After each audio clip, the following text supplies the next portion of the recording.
오늘 섬기러 오신 예수님이라는 제목으로 하나님의 말씀 나누도록 하겠습니다. 우리가 지난 주일에는 왕으로 오신 예수님에 대해서 함께 말씀을 나누지 않았습니까? 헤롯이 누군가를 죽이려 하는 왕이었다면 예수님은 우리를 위해서 죽으러 오신 예수님이다. 그런 왕이시다. 그의 왕권, 그의 힘, 그의 권능을 우리를 위한 사랑으로 들이셨고, 그래서 하나님을 믿으셨고, 그리고 죽었다가 다시 살아나셔서 우리의 영원한 왕으로 하나님이 대관시켜 주신 것이죠. 그런 분이 우리가 믿는 예수님이고 그 왕 되신 예수님이 우리 가운데 오셨다 하는 것들을 주일에 함께 나누었습니다. 오늘 우리가 함께 나눌 말씀은 그 왕됨에 이어서 그리스도에 여러분 3중직이 있다고 그러죠. 왕이시면서 제사장이시면서 또 선지자라고 합니다. 예수님은 이 세 가지 직분을 가지고 있다. 우리가 이게 설명을 하는데 그리스도의 이 두 번째 우리가 좀 잠깐 제사장이라는 부분을 오늘 좀 잠깐 살펴보고 싶어요. 여러분 오늘 본문을 보시면 예수님이 이 땅에 오신 것은 섬기기 위해서이고, 그리고 그 섬김을 구체적으로 어떻게 표현했냐면 자기 목숨을 많은 사람을 위한 대속물로 주려 함이다. 이렇게 표현하고 있습니다. 28절 유명한 말씀이 다시 한번 읽어보죠. 같이요. 시작. 인자가 온 것은 섬김을 받으려 함이 아니라 도리어 섬기려 하고 자기 목숨을 많은 사람의 대속물로 주려 함이니라. 아멘. 예수님께서 오신 것은 자기 자신을 주려 함인데 무엇으로 주려 함이냐? 대속물이라는 단어를 쓰고 있습니다. 이 리투온이라는 이 말씀은 이제 속전이라는 뜻이 되고, 또 다른 표현으로는 이제 대속하는 제사 제물이라는 뜻으로도 쓰일 수 있는데, 우리가 이것을 통해서 두 가지 의미를 좀 오늘 살펴볼게요. 첫 번째 이겁니다. 예수님께서 이 땅에 오신 것은 우리의 죄 값을 치르기 위해서 오셨다. 이것입니다. 자, 여러분 기억할 수 있겠죠? 예수님께서 이 땅에 오신 것은 우리의 죄 값을 다 지불하기 위해서 오셨다. 우리 어린 친구들 기억할 수 있겠어요? 첫 번째, 예수님께서 이 땅에 오신 것은 무엇에 대한 값을 지불하기 위해서? 우리의 죄에 대한 값을 지불하기 위해서. 두 번째로 이 대속물이라는 것을 통해서 우리가 살펴볼 수 있는 건 뭐냐면, 예수님께서 이 땅에 오신 것은 그렇게 우리의 죄 값을 지불하심으로 우리가 하나님의 것, 하나님의 소유, 하나님의 자녀, 하나님 백성 되게 하려 하심입니다. 우리를 하나님 백성, 하나님 자녀. 그냥 쉽게 이렇게 제가 얘기할게요. 하나님의 것. 자, 한번 따라해 볼까요? 하나님의 것. 네, 이것을 우리에게서 이 하나님의 것을 만들려고 이렇게 오셨다. 자, 죄값을 지불하러 오셨다. 하나님의 것으로 우리를 만드셨다는 이 두 가지 부분을 잠깐 살펴보도록 하겠습니다. 좀 전에 말씀드린 것처럼 이 대속물이라는 이 단어는 쉽게 말해서 영어로 랜섬이라고 하는데, 여러분 이렇게 누가 갇히면 이렇게 돈을 주고 풀어내야 되잖아요. 인질이 잡혔더라도 막 그 돈 내라고 그러잖아요. 이런 것처럼 어떤 사람이 잡혔어요. 어떤 사람이 묶여 있어요. 근데 그들을 꺼내는데 지불하는 돈, 이런 의미가 있어요. 그리고 또 구약 성경에 보면 대속이라고 해서 이것을 제사와 좀 연결하고 있어요. 제사와. 그래서 대신 속하는 거예요. 말하자면 내가 죽어야 되거든요. 죄 때문에. 여러분 아담과 하와가 하나님 앞에 범죄해서 하나님이 이것 따먹으면 정령 죽으리라 그랬어요. 죽을 수밖에 없고 죽어야 마땅한 것이고, 하나님을 향해 우리는 살아가면서 죄를 갖고 태어났을 뿐 아니라 이미 태어나면서부터 죽음이 정해진 사람으로 살아갈 뿐 아니라 우리가 죄를 짓잖아요. 그래서 우리는 죽어야 되는데 안 죽을 수 있는 방법이 있어요. 영원한 생명을 얻을 수 있는 방법이 있어요.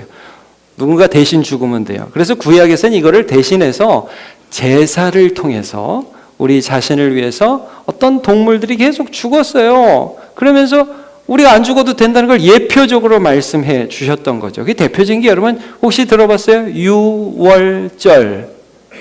우리 친구들 유월절 들어봤어요? 한번 손 들어보세요. 유월절 들어본 사람. 아, 그래요. 고마워요. 아직 못 들어본 친구들이 있네요. 자, 오늘 한번 들어보세요. 자, 제가 성경 구절을 한번 읽어드릴게요. 먼저 제사에 대해서 레위기 17장 11절을 보면 이런 말씀이 있어요. 제가 읽어드릴게요. 육체 생명 피에 있음이며 이라 내가 이 피를 너희에게 주어 제단에 뿌려 너희의 생명을 위하여 속죄하게 하였나니 생명이 피에 있으므로 피가 죄를 속하느니라. 이런 말씀이 있어요. 피를 통해서 죄를 속한다. 이게 무슨 말이냐면 죄를 속하기 위해서는 죽어야 된다 이 말이에요. 쉽게 말해서. 죄의 벌은 죽음이니까 죄를 속하기 위해서 누가 죽어야 된다. 자, 근데 6월절에 어떤 일이 있었느냐? 출애굽기 13장 15절 제가 한번 읽어드릴게요. 좀 길죠? 그때 바로가 완악하여 우리를 보내지 아니하며 여호와께서 애굽 나라 가운데 처음 난 모든 것은 사람의 장자로부터 가축의 처음 난 것까지 다 죽이셨으므로 태에서 처음 난 모든 수컷들은 내가 여호와께 제사를 드려서 내 아들 중에 모든 처음 난 자를 다 뭐하리라? 뭐한다? 태에 속한다. 그러니까 이제 이스라엘 백성들한테 이걸 명령하시는 거예요. 너네 앞으로 6월절 되면 맨날 제사를 드려. 어린 양을 잡아. 이게 어떤 의미냐면 사실은 너희의 초태생, 너희의 처음 난 것들은 다 죽었어야 돼. 너희도 이집트 사람보다 너네가 괜찮은 게 아니야. 사실은 다 죽었어야 돼. 근데 너네 그때 어떤 일이 있었지? 어린 양을 잡아서 문에다가 이렇게 발랐어. 피를. 그러면 그 피를 바른 집만 재앙이 넘어갔어. 이게 대속이야, 대속. 대신 죄를 속해서 생명을 얻는 것이야. 너네 앞으로 두고두고 이 6월절이 되면 꼭 어린 양을 잡아야 돼. 이렇게 말씀한 거예요. 그러면 대신 용서해 줄 거야. 죄에 대한 벌을 그 양이 대신 받아서 너네들 넘어갈 거야. 여러분, 예수님이 어느 절기에 십자가 지셨는지 혹시 기억하세요? 6월절. 예수님은 6월절 어린 양으로 죽으신 거예요. 그래서 이제 찬양도 이런 찬양이 있어요. 6월절 어린 양의 피로 나의 쭉 이제 나갑니다. 모든 죄가 사해졌다는 그런 찬양이 있어요. 그러니까 이 대속이라는 의미, 예수님께서는 우리의 죄를 대신 지셨다. 자, 성경을 제가 몇 가지만 말씀드리도록 하겠습니다. 이사야 53장 10절. 오늘은 좀 나눠서 읽어볼까요? 우리 청년들하고 중고등부하고 유초등부만 한번 읽어볼게요. 요거 시작. 여호와께서 그에게 상함을 받게 하시기를 원하사 질고를 당하게 하셨은즉 그의 영혼을 속건 제물로 드리기에 이르면 그가 씨를 보게 되며 그의 날은 길 것이요 또 그의 손으로 여호와께서 기뻐하시는 뜻을 성취하리로다. 아멘. 이사야는 예수님 오시기 한참 전 사람이에요. 그런데 이 성경을 보면 여호와께서 그를 상함을 받게 하기를 원하셨다. 제물을 죽이는 것처럼 하나님이 보내시는 구원자를 제물로 이렇게 드려서 속건 제물로 드리면 그러면 그 결과로 씨를 보게 된다. 생명이 태어나게 된다. 그것을 통해서 구원이 일어나게 된다. 이런 말씀을 해주고 있어요. 이게 요한복음 12장 24절. 이건 우리 장년들이 한번 같이 읽어보죠. 시작. 내가 진실로 진실로 너희에게 이르노니 한 알의 밀이 땅에 떨어져 죽지 아니하면 한 알 그대로 있고 죽으면 많은 열매를 맺느니라. 아멘. 죽으면 열매를 맺는다. 제가 이거 굉장히 강조합니다. 여러분, 예수님이 왜 오셨냐 하면 죽기 위해서 오셨다고 그랬죠. 죽을 수 없는 분이니까 죽기 위해서 오셨다고 그래요. 우리의 대표로 죽으면 그것이 제사가 되어서 열매를 맺고 생명을 얻을 수 있다는 것을 말씀해 주고 있습니다. 자, 로마서도 한번 볼게요. 로마서 3장 24절. 자, 이거 우리 다 같이 한번 읽어볼까요? 시작. 이 예수를 하나님이 그의 피로써 믿음으로 말미암는 화목 제물로 세우셨으니 이는 하나님께서 길이 참으시는 중에 전에 지은 죄를 간과하심으로 자기의 의로우심을 나타내려 하심이니. 계속해서 성경은 예수님이 제물이다. 이 제물이 드려짐으로 죄의 문제가 해결되어서 결과적으로는 하나님과 우리 사이가 화목하게 되었다라는 것을 말씀해 주고 있습니다.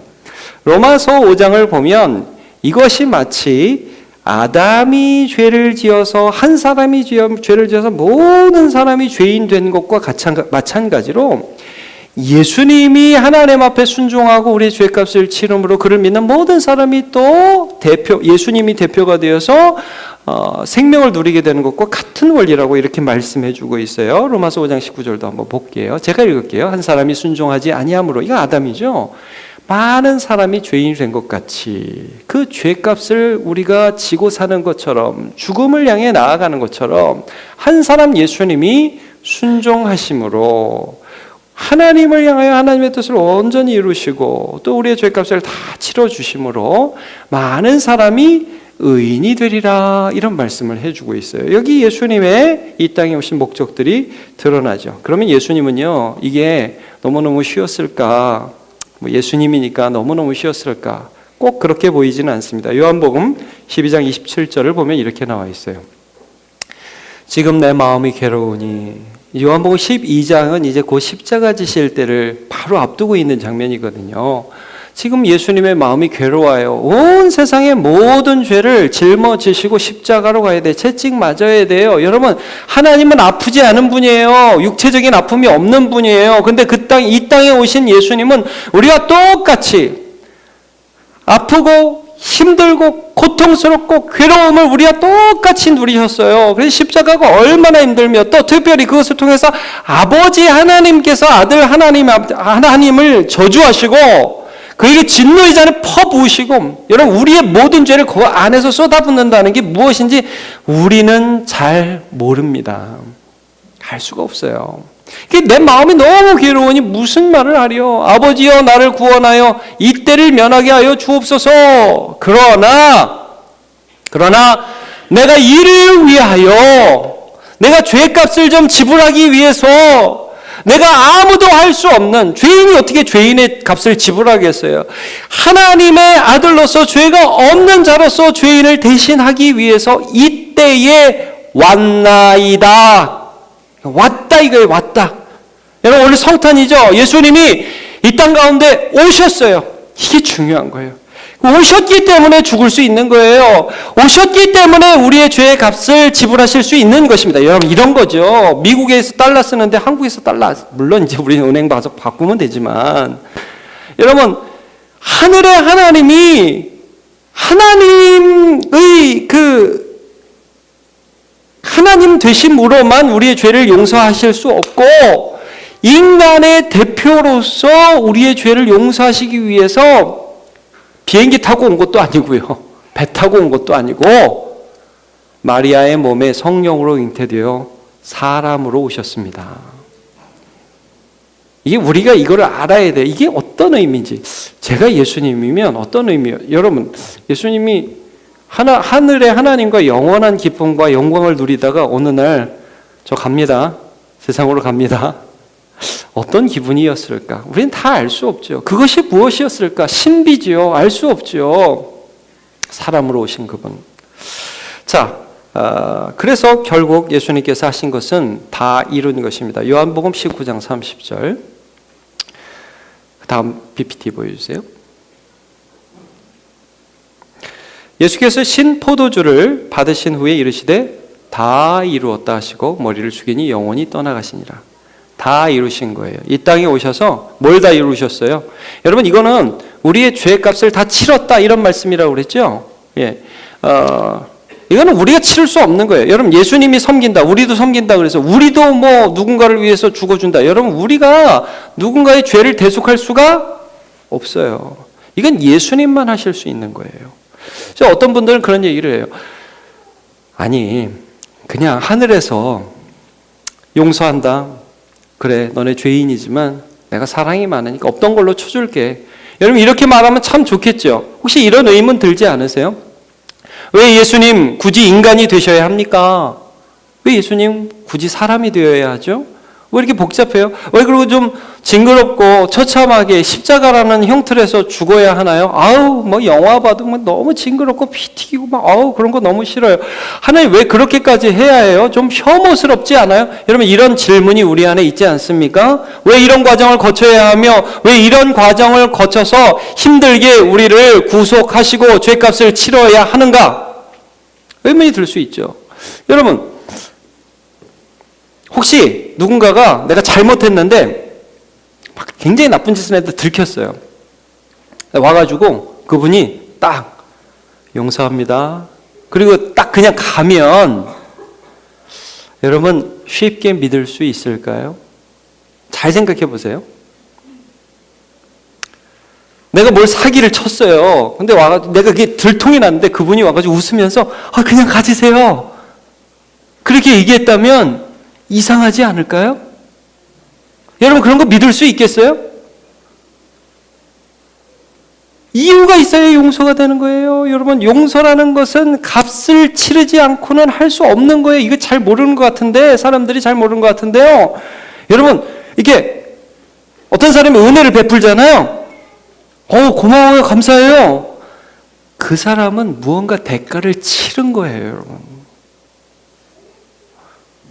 저 결혼하고서요 제가 은혜를 좀 입은 적이 있어요. 어떤 분이 저한테 살집을 주셨어요. 제가 결혼하고 한 10개월 그래서 제가 아파트에도 살아봤다는 거 아닙니까? 살아봤어요. 근데 여러분 그건 뭘 의미할까요?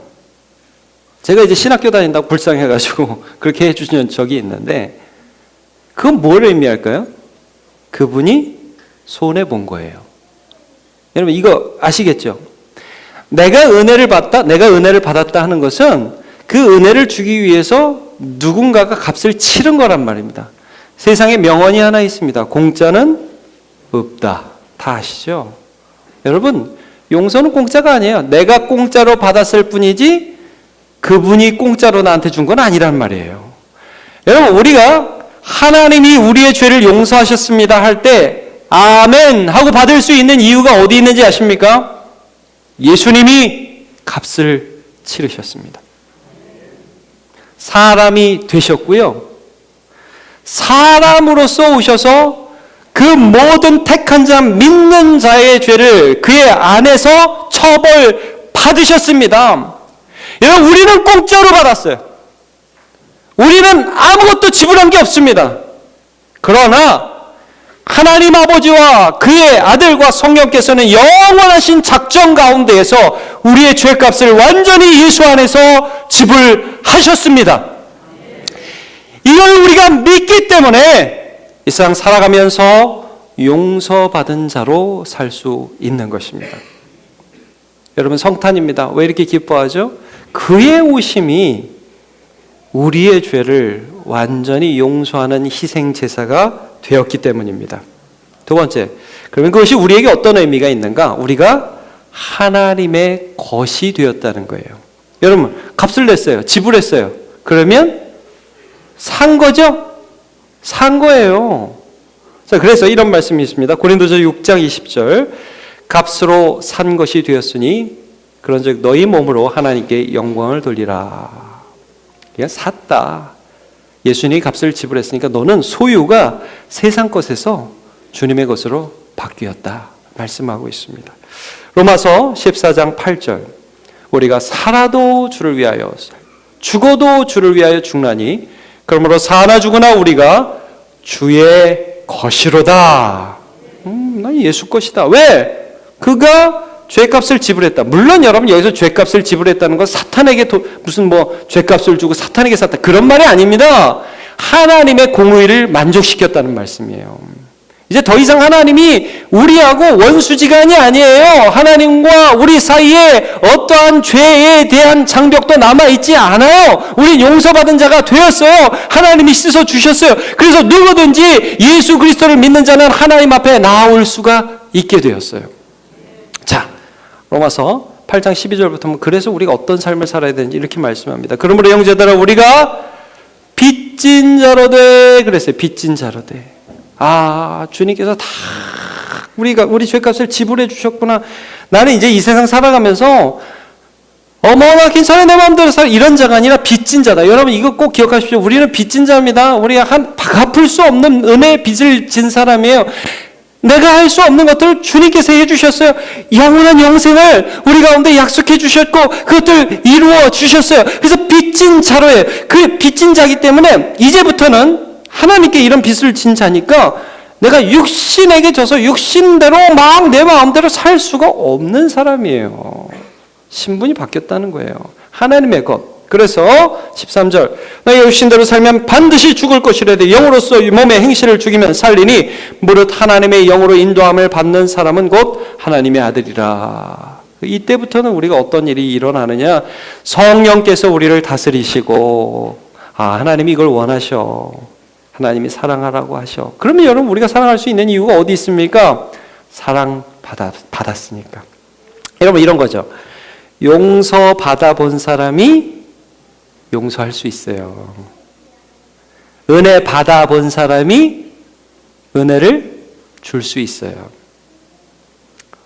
여러분 하나님과 원수되었다가, 그러니까 말하자면 기도해도 안 들어줄 것 같고 하나님은 나 같은 거 보지도 않을 것 같고 나는 죄 때문에 미치겠고 이 세상 가면서 이렇게 살면 안 되는 건 아는데 계속해서 내 몸이, 내 마음이, 내 눈과 내 손발이 자꾸 내가 원하지 않은 죄악들을 짓고 어떻게 해야 될지 모르는데 예수 그리스도의 십자가로 말미암아 하늘의 하나님과 내가 화목하게 되어서 이제 은혜 받을 수 있음을 경험해 본 사람, 화평을 경험해 본 사람은 화평케 하면서 살 수 있습니다.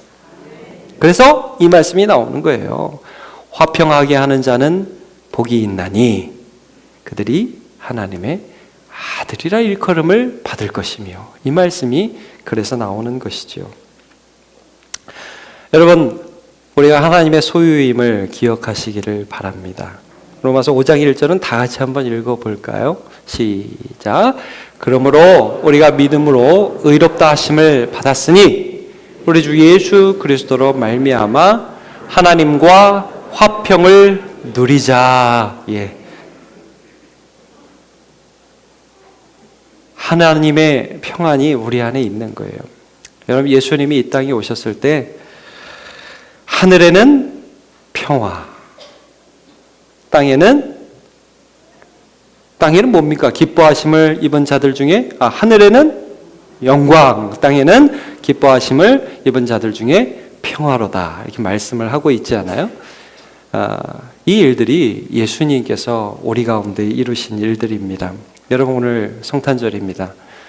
정확하게 예수님이 12월 25일 날 태어났는지는 아무도 모릅니다. 그건 모르는 일이고요. 그렇지만 여러분 이 가운데서 우리가 왜 기뻐할 수 있는지는 분명히 압시다. 예수님이요 죽으러 오셨어요. 대속 제물로 오셨습니다. 그래서 우리의 죄값을 다 치러주셨고요. 그리고 그것 때문에 우리의 신분이 바뀌게 되었어요.